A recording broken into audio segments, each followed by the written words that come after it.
So I realize I'm the last thing that stands between you and the weekend. So I hope that you've had as much or more coffee than I have. But here we go. So when mutations occur in genomes, many of them may be affected by natural selection, and there are different kinds of natural selection that are thought to affect different mutations. And so one kind of selection is what's called positive selection, and in this case, new mutations arise, and they confer some kind of fitness advantage to individuals that carry them. So that means that these individuals tend to have more kids than individuals who don't carry these mutations, and typically these mutations will increase in frequency over time in the population, and they're the fodder essentially for adaptations or organisms becoming better adapted to their environment. And so people are very interested in studying these kinds of mutations because they make really interesting stories about how organisms relate and adapt to their environment. And so they've received considerable attention in many species, including humans, dogs, and others. But another kind of selection that I would argue is potentially more important and more interesting is what's called negative natural selection. So here, what negative natural selection is it's the removal of deleterious mutations from the population. So the idea is many mutations arise within coding regions and non-coding regions of genomes, and these mutations tend to confer a fitness disadvantage to the individuals that carry them. So that means individuals who carry these mutations tend to have fewer kids, and typically deleterious mutations, it's thought, will become lower in frequency in the population because they're being removed by negative natural selection. And the study of deleterious mutations is a major component of my lab's research, and I'll tell you about some projects today, and we'll continue, for those of you staying for the whole course, I'll have a talk on some other results later on. So why do I think deleterious mutations are important? Why does my lab focus on studying them? Well, one reason is that they're very common in the genome. They occur all the time. So here's a figure where these are results that are now a number of years old, but from a paper in 2008, where we attempted to estimate the distribution of fitness effects or selection coefficients for new mutations that change amino acids. And what we found was that essentially nearly all of them were deleterious of some degree or another. And in fact, about a third of them were fairly strongly deleterious. And maybe about 30% or so were essentially very weakly deleterious. And the remainder were somewhere in the middle. So deleterious mutations are common. They occur throughout genomes. And so therefore, they're worth studying because they can contribute to a lot of the patterns of genetic variation that we see. So the other interesting facet to deleterious mutations is that in the simple cartoon I showed previously, right, selection acted to get rid of these mutations from the population. But it actually turns out that the fate of deleterious mutations can be a bit more complicated. And what can happen to a deleterious mutation depends on a number of different factors, some of which I've outlined here. So first, the strength of selection is important, right? Those mutations that are very deleterious tend to be quickly eliminated by selection. But for other mutations, maybe that aren't quite so deleterious, maybe they're only weakly deleterious, well, then what happens to them will be determined both by selection as well as by genetic drift or chance events that can occur. And so the extent of genetic drift affecting deleterious mutations is in part determined by the demographic history of the population. So that refers to the population size and how that might have changed over time.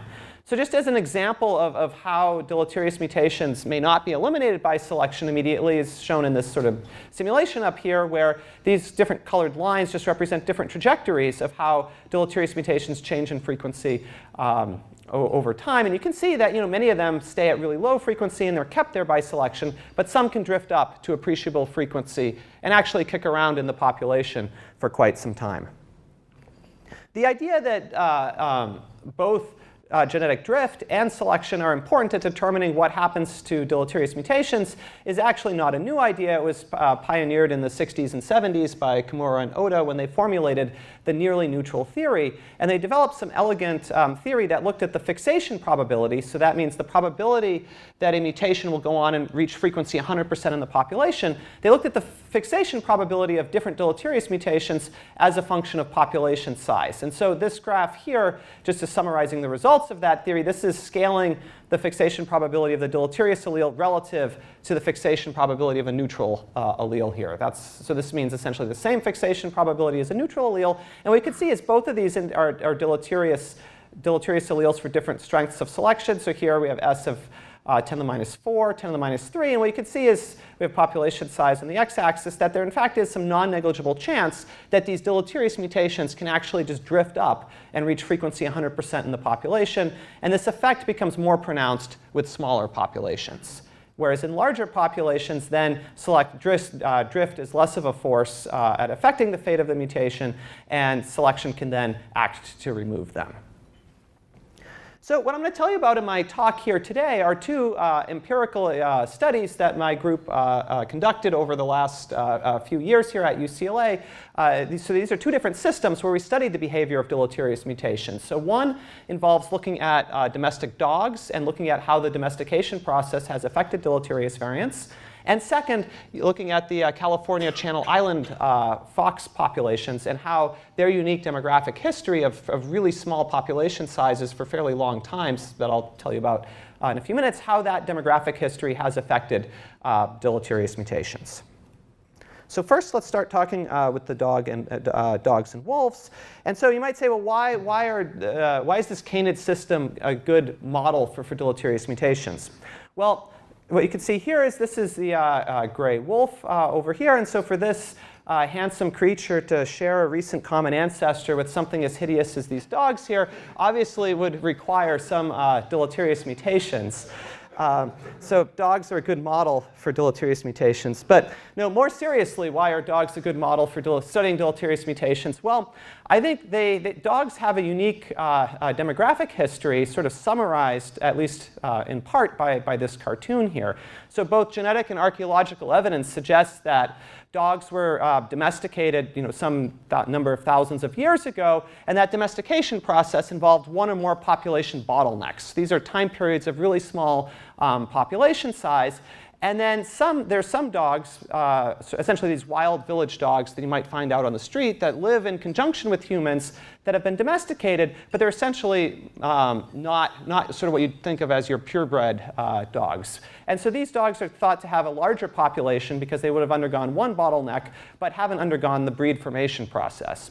Then, more recently, during the Victorian era, in the last few hundred years, these different, your typical purebred dogs were formed. And this process also involved repeated population bottlenecks and potentially some amount of inbreeding as well. So there's essentially this interesting dynamics of multiple bottlenecks combined with inbreeding, and we can look at how these different forces have come together to affect the behavior of deleterious mutations. So the work that I'm going to tell you about here was largely done by Claire Marsden, who is in a postdoc with me and now is an assistant project scientist in my group, and Diego Ortega Del Vecchio, who's a bioinformatics graduate student jointly advised by me and John Novembre. He recently defended his dissertation, is going off to do a postdoc with Monty Slatkin at Berkeley. And so I'll be telling you about their work. And so what we did was we wanted to analyze whole genome sequencing data from a variety of different dogs. So we had 46 whole dog genomes from 32 different breeds, sort of sampled from across the dog phylogeny. We intersected those data with 25 village dog genomes from 10 different countries. The locations where they're from are shown on the map here. And finally, 19 gray wolf genomes from 13 different populations sampled throughout the world. So we had a lot of different genomes. And what did we do with that data, or how do we use that data to study deleterious mutations? Well, if you were sort of kept up with the numbers on the previous slide, you'd realize we probably only have about 1 or 2 genomes per population. So we can't sort of do the things that we'd like to do as population geneticists and study the site frequency spectrum. So instead what we did was we focused on patterns of heterozygosity. In other words, the patterns of the number of heterozygous sites within an individual genome, because that's something we can reliably estimate from one genome per population.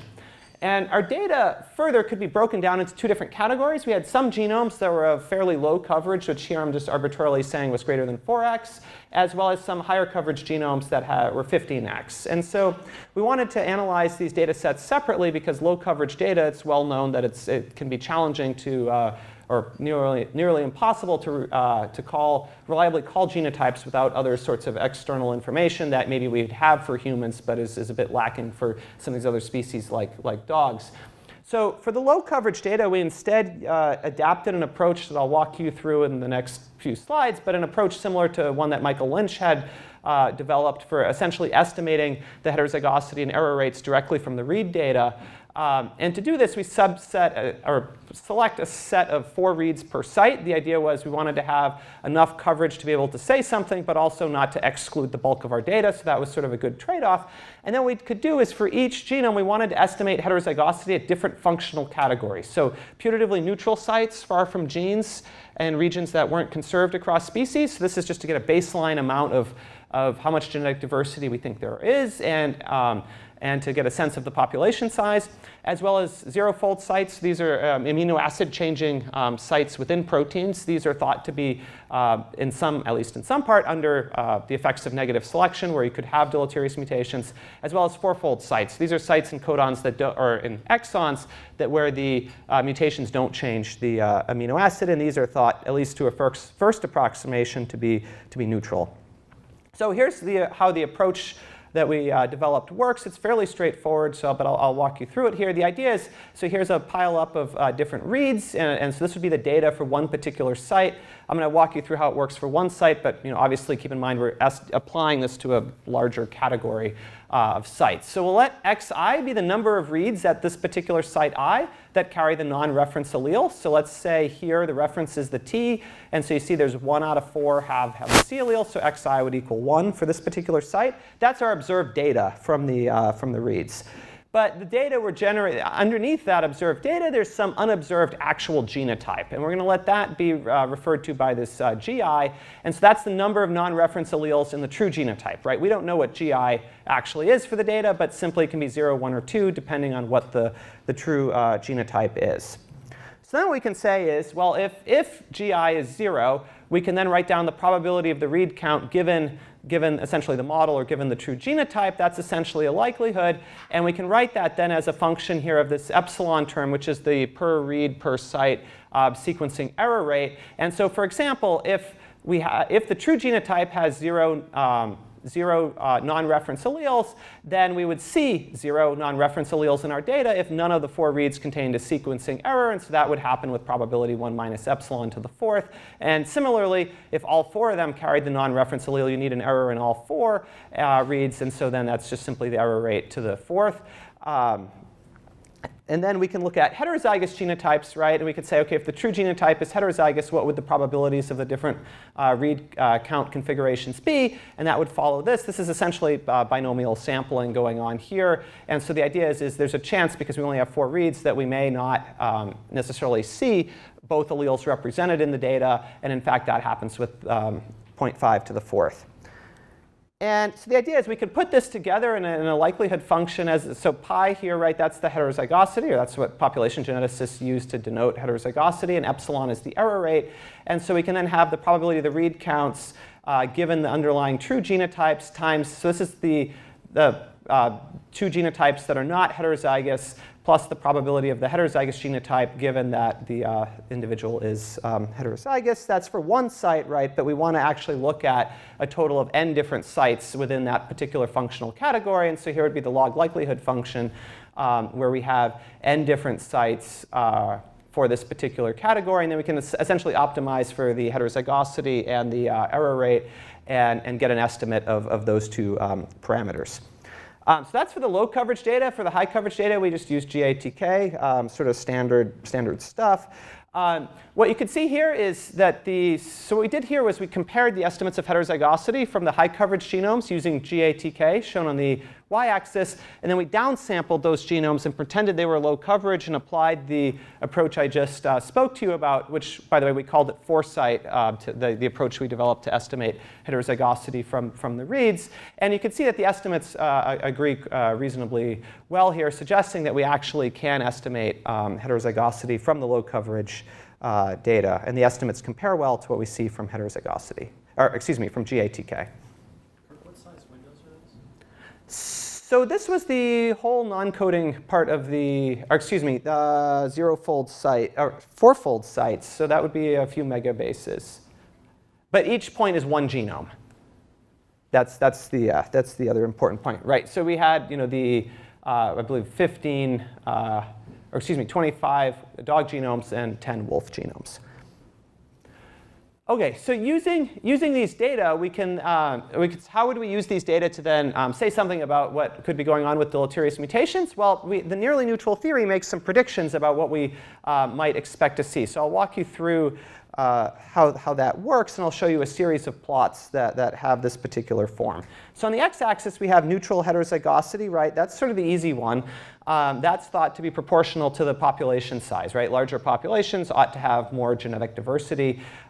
So that's what we might expect to see. On the y-axis here, we're looking at the ratio of amino acid changing heterozygosity to silent heterozygosity, right? And the thinking here is that if you had a small population, then you should see less genetic variation, right, than in a larger population.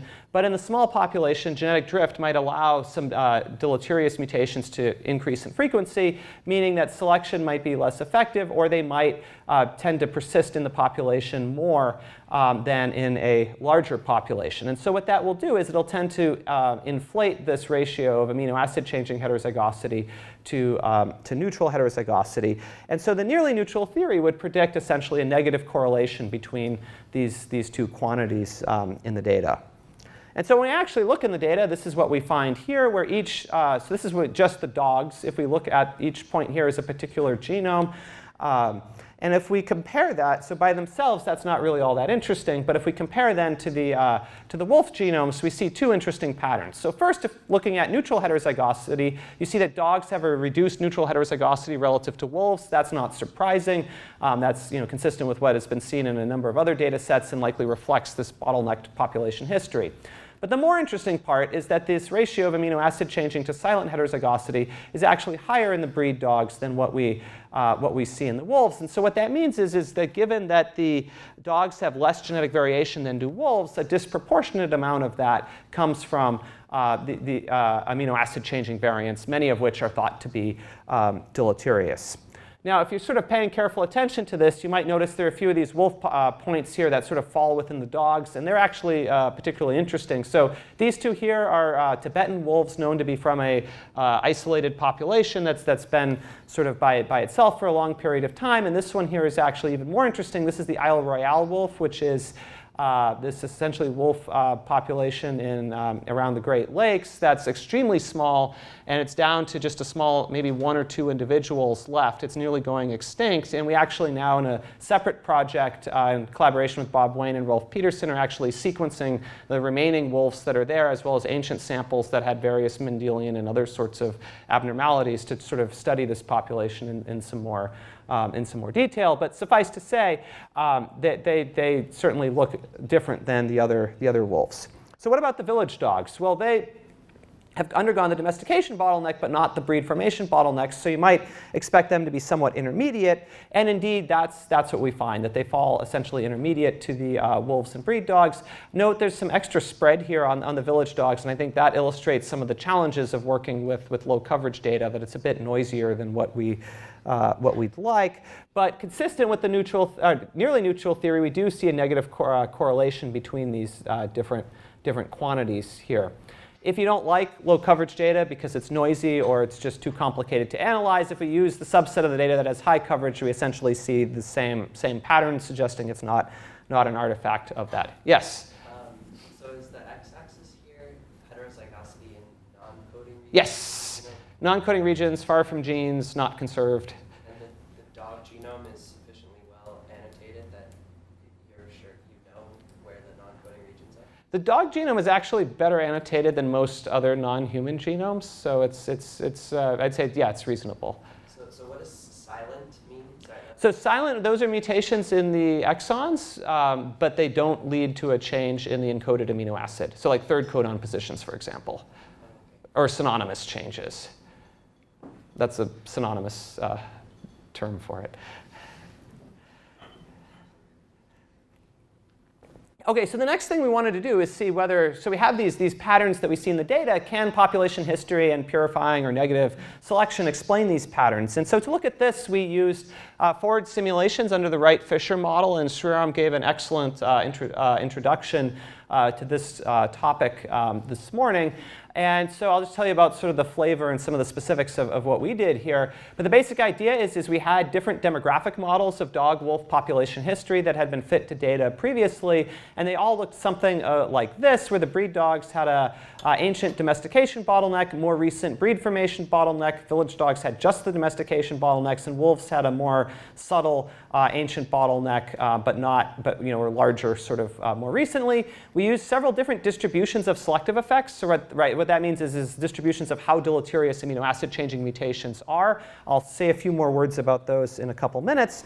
But the basic idea is we developed a program called PreferSim, which is a forward simulator under this Poisson Random Field model. I'll talk a bit more about what the PRF model is in my subsequent talk for those of you staying. But the basic sort of quick summary of it is we have a Poisson number of mutations enter the population every generation. And then each one of those mutations changes in frequency due to selection and drift in the Wright-Fisher model, much like Sriram introduced us to this morning. And the nice feature of this is, we can include population size changes, mixtures of different distributions of fitness effects, and so on and so forth. And we've recently sort of cleaned up the software to make it actually user-friendly and better documented. And we just published a note in bioinformatics that came out earlier this week, and it's on our lab GitHub page. So that's something that we want people to use and play with and give us feedback on. But anyway, we used an earlier version of that for this study.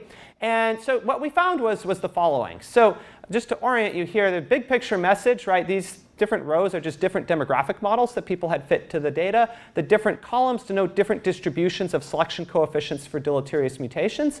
Each one of these plots is the same thing that I showed you with the empirical data. Blue points are the breed dogs, green the village dogs, red the wolves. And so if you just kind of stare at this but don't look too hard, what you see is that, in fact, you get these negative correlations, kind of like what we saw in the real data. So that suggests that, OK, demography and selection do predict these kinds of negative correlations. And in fact, the bottleneck is what's essentially driving it. But if you look a little more carefully and sort of quantitatively compare the fit to the data, it's actually quite poor. So the lines, solid lines here, that's essentially the lines from the regression lines from what I showed in the simulations on the previous slide. And these here represent the empirical data from what I showed a few slides ago. So they don't really match up too well. And so we scratched our heads for quite a while and sort of looked to see, well, what actually could be going on here.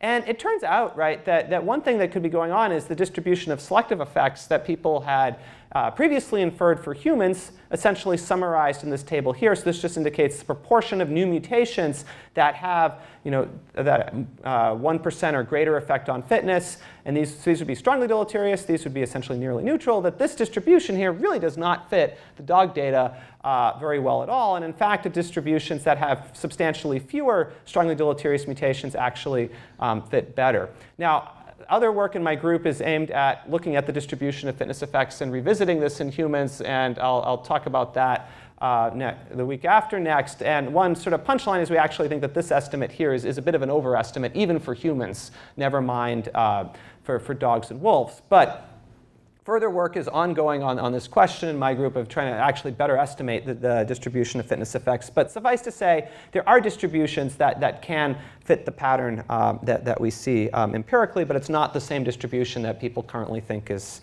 the one for humans.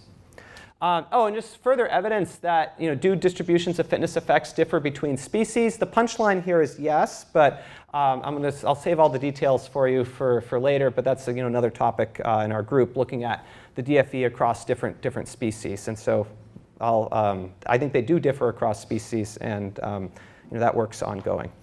So now the next question is, OK, you think of breed dogs and think of genetic diseases in them, so you think inbreeding. And so so far I haven't said anything about inbreeding. What's the contribution of recent inbreeding within dogs? So you can see here's a inbred dog. Looks quite happy. OK, long story short, from a number of analyses, we don't think recent inbreeding actually contributes to the main patterns that I've outlined here.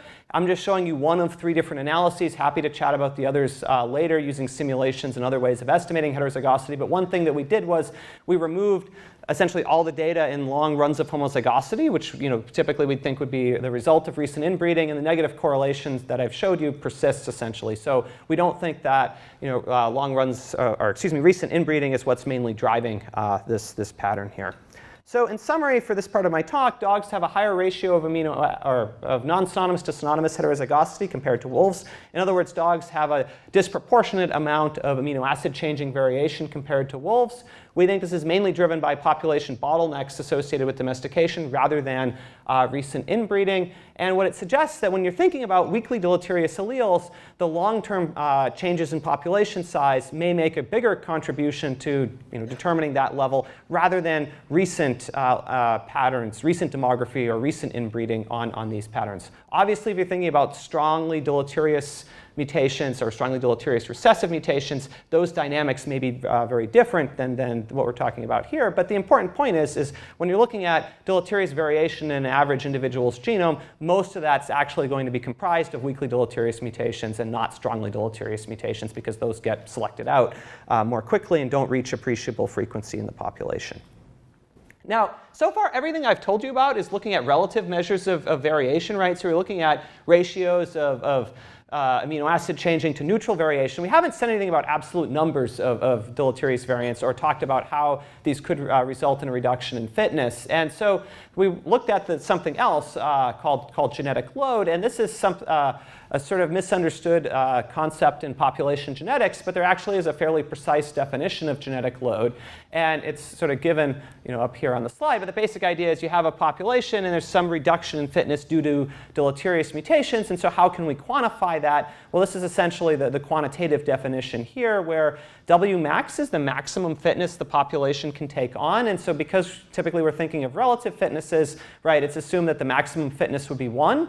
And so you can see that sort of simplifies to this, right? And then W bar, what is that? That's the actual average fitness in the population. So essentially, the genetic load is quantifying how much lower is the fitness of the population relative to a mutation-free population. And so this average fitness, just from your basic population genetics class or textbook, can be written out by this, where S is the selection coefficient and Q is the frequency of the deleterious allele. And so that has this nice sort of simple definition for one site. And if you're considering a genome's worth of sites, you have to make some assumptions about how these things interact with each other. And so one is ways to have an additive model. There are other ones that one could try. So this is fairly nice and easy to play with in a model. But when you actually look at genome data, right, we don't know the selection coefficient for the individual mutations. So it requires a bit of approximation to try to estimate the genetic load. But nevertheless, we asked this question and did try to estimate it using the approach I'll tell you about now. So we did it trying to look at counts of variants per individual. And for this, we focused on the high coverage genomes and assigning ancestral state using the golden jackal. And we used something called GURP scores to actually prioritize which of those mutations in the coding regions are more likely to be deleterious. So for those of you not familiar with GURP, the basic idea is there's a multi-species phylogeny at each site in the genome. And you just simply look at how many different alignment differences or how many different substitutions have there been throughout evolutionary time. And those sites where you essentially see very few mutations, the thought is their mutations at those sites are going to be deleterious. And that's why they're not appearing as substitutions. And so there's a quantitative score associated with this that then gives some indication about the strength of selection acting on these variants. And so the basic idea, right, is more derived deleterious variants imply a greater genetic load in a given population. So what we found was the following. So if we look first at just focusing on heterozygous genotypes, we find that the average wolf carries significantly more heterozygous genotypes than does the average breed dog. That's probably of no surprise, given that wolves typically have a larger effective population size. However, if we look at the homozygous derived case, the pattern essentially flips, where now the breed dogs carry significantly more homozygous derived deleterious genotypes compared to the wolves. And if we look at the total number of derived deleterious alleles, in other words, counting these here twice, because each homozygous genotype carries 2 derived alleles, and the heterozygous genotype would carry 1 deleterious allele. And so if we sort of combine those in that way, what we find is that the breed dogs, in fact, have significantly more derived deleterious alleles compared to the wolves. Our best estimate is it's something about 115 more derived deleterious alleles per genome, corresponding to about a 2.6% increase in terms of a back-of-the-envelope guesstimate. And so what that suggests is that the load is actually higher in dogs than wolves, albeit only slightly. The other interesting thing, right, is, so this is essentially what I just showed you, the patterns for the deleterious mutations. If we do the same thing with synonymous variants that are thought to be neutral, you see that the pattern for the genotypes is largely concordant, where there are more heterozygous ones in the wolf compared to the dogs, but then it flips when looking at the homozygous genotypes. However, the total number of derived alleles is now much more evened out between the two populations, consistent with theory for neutral alleles. We also did forward simulations, and there what's nice is we know the selection coefficients, so we can actually calculate load and what these models predict the load would be. And so in fact, for fixed sites, we find that the dogs would have a much greater load. Segregating sites, it's greater but less so, or with more variability. And so the total load, again, if you focus at the medians of the distribution, we come up with an estimate of about 2.9% higher in dogs compared to wolves. And that actually mirrors the other estimate that we get just from counting and so the agreement is actually quite good. So in summary, dogs we estimate have a slightly higher genetic load than do wolves, even under additive models where we're just looking at total numbers of derived deleterious alleles. If most deleterious mutations are recessive, well, in dogs, that increase of load in dogs would be even higher because there's a greater increase in the number of homozygous derived genotypes. And so our interpretation of this is that demography can affect genetic load, albeit the effect for these kinds, at least this kind of demographic history, is a bit weak. And the interesting thing is that the patterns here are qualitatively similar to what you see if you do this kind of analysis on different human populations, where but the bottlenecked population tends to have more homozygous, bottlenecked human populations like European or non-African populations tend to have more homozygous deleterious genotypes. The less bottlenecked populations, in other words, African populations, tend to have more heterozygous genotypes.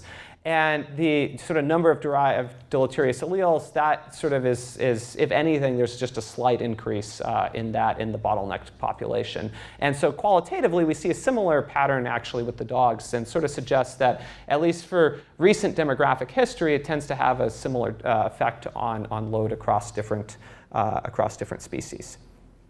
So in the last few minutes, I'll tell you about a second project looking at California Channel Island foxes and patterns of deleterious mutations there.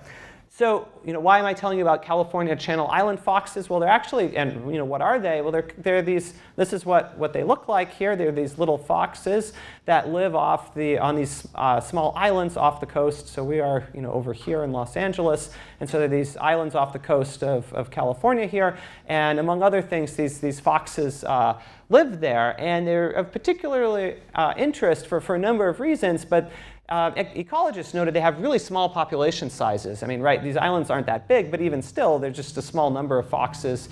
They had, there were concerns about them going extinct, mainly due to predation for a number of years. But the curious thing came when, a number of years ago, Bob Wayne looked at hypervariable mini-satellite markers, these really variable genetic markers, and really found very little genetic variation on these island populations. And so it sort of posed some interesting questions that now we could actually start to address with whole genome sequencing data. And so that's what we did, was in collaboration with Bob Wayne. This work was led by a graduate student in his group, Jacqueline Robinson. And what we did was we looked at whole genome sequencing data from a fox from each of these islands. And one of the islands, San Nicolas, actually we have two genome sequences. And so what we found was the following. So this is we also sequenced a gray fox. And so this is just a sliding window plot of heterozygosity across the genome. And that by itself doesn't really tell you much. But we sort of did the same analysis here with a bunch of the island genomes. So each plot here represents a genome from a different island. And these are two different foxes from St. Nicholas. And what you can see here is actually, as you look at these different islands, you see substantially reduced genetic diversity across the genome. Particularly for St. Nicholas, there's this massive flatlining of genetic diversity with large regions where you just don't see diversity. I should say we use the same sequencing approach, bioinformatic approach, and these graphs were plotted the same way. And there actually just is this massive reduction in diversity on St. Nicholas compared to what's seen in in the gray fox. So we thought that was really striking and unusual. And just how unusual is it? Well, Jacqueline had the great idea to say, well, what if we look at other estimates of heterozygosity across other species, right? People now are sequencing all kinds of things. And so she went back in the literature and correlated a few hundred different species in the observed either pi or heterozygosity. And that's sort of what's shown in this distribution here. You've got some of your sort of, what you find is that, so species like mosquitoes, as well as some aquatic species, tend to have really high genetic diversity. Other species like the Yangtze River dolphin or the cheetah, African cheetah, right, which is one of your iconic species thought to have low genetic diversity, is down here. Humans are somewhere in the middle. And these island foxes are represented by the stars here. And what you see is for St. Nicholas, you almost have more than an order of magnitude lower genetic diversity than what's seen in the cheetah. So it just illustrates how striking these populations are. And it's really, really unusual. And so what we then did was we wanted to estimate the demographic history from these data to say what kinds of demographic models could give rise to these patterns. So to do this, we used a approximate Bayesian computation approach, or ABC approach, based on summarizing the genome-wide data by the distribution of the number of heterozygous sites across the genome. So I'll tell you a bit more about how that worked in just a second. But so we focused on these three different populations. St. Nicholas, that's the really small one. San Miguel was a different island, and then the mainland gray fox. And we had some idea about some of the times and sizes based on ecological field work, but then there was obviously a number of unknown parameters that we wanted to infer. And so the basic idea of the ABC algorithm goes something like this, where for each of these parameters on here that we're trying to estimate, we draw a value right from the prior distribution. We then simulate a whole genome's worth of data using coalescent simulations, assuming those parameter values. And then we have to decide whether, how well does the data from that set of draws from the prior actually fit the observed data. And so, what we did here was we counted the number of regions with I heterozygous genotypes in the simulated data. That's SI, and then we compared that to the observed data, EI, and simply compute this following distance metric over here. And so the idea is we repeat this whole process a bunch of times, and then we can keep essentially the top 0.1% of the simulations that best fit, and then that approximates what's going on in the posterior distribution. And so here's sort of what we found. So for St. Nicholas, right, here's the demographic model. And what I'm showing you here, they're a bit maybe hard to see, but these in black are the prior distributions, blue are the posteriors. And so you can see here for this N3 parameter, that's the population size right over here. That we estimate a mode of about 64 individuals, and that's pretty well supported. The posterior is pretty narrow, and we can actually estimate the time of that population size at something like about 540 generations. So what that suggests is a pretty small population size for some extended period of time. Now, when we play the same game with San Miguel, again, we find that we also have reductions in population size, although they're less severe. And finally, we find evidence for population decline in the gray fox, although not nearly as severe as for the other two. For the island foxes. So again, we have demographic models that are consistent with the data. And what's interesting is these demographic models actually can predict these peaks of heterozygosity that you see in St. Nicholas. Right? So here's the observed data. And remember, there was this flatlining of heterozygosity across the genome, but we occasionally saw these peaks. And it turns out the demographic model actually does recapitulate this pattern pretty well without having to invoke balancing selection or any other sorts of more exotic things going on. The other thing that this demographic model accounts for is, so we did a similar analysis to what we did with dogs and wolves, where we looked at the ratio of amino acid changing to silent variation versus neutral heterozygosity. And in fact, what we find is that the island foxes do tend to have an elevated ratio, much like you'd predict, or much like what we saw in the dogs compared to the wolves. And interestingly, the demographic models that we fit actually do predict this pattern as well. So again, suggesting that the St. Nicholas foxes have this reduced genetic diversity, but they have a disproportionate amount of amino acid changing variation compared to the gray fox. Lastly, we looked at deleterious variation. And so what I'm showing you here is just looking at the proportion of genotypes that predicted deleterious non-synonymous variants in the gray fox compared to the island fox. And again, it's significantly elevated in the island fox relative to the gray fox. We also looked at loss of function mutations and again compared the proportion of genotypes that are homozygous for loss of function mutations in the island fox to the gray fox, and also found that it was significantly higher there as well. Again, consistent with the notion that these island populations, the small population size has led to an accumulation of deleterious variants. So in summary, we think the San Nicolas island fox have the lowest genetic diversity seen in any eukaryotic species to date. I think that's quite remarkable. As I just showed on the previous slide, island foxes have a greater number of homozygous genotypes for loss of function and predicted deleterious mutations compared to the gray fox. If you want to focus on derived deleterious alleles, it turns out for the non-synonymous situation, then the gray fox, or excuse me, the island foxes have significantly more than do the island fox. And so this maybe isn't all a surprise to you, right? So the sort of typical conservation biology paradigm would say small population size is bad. You need to worry because if you have small population size, you accumulate deleterious mutations. We have some evidence of that. But sort of the curious part is these populations have persisted for a fairly long time with this small population size, and they seem to be doing quite well. And it's an open question as to why they're still there, why they're not sort of displaying a lot of the sort of sickness that you might expect these small populations that are accumulating deleterious mutations, why they're not looking like that. And I think that's interesting questions for future work that we and others are looking at right now. So with that, I'd like to acknowledge the folks who did a lot of the work, Claire and Diego, as well as Jacqueline and Bob Wayne as a collaborator on both these projects and our funding sources for this work. And I'd be happy to take any questions if you have any.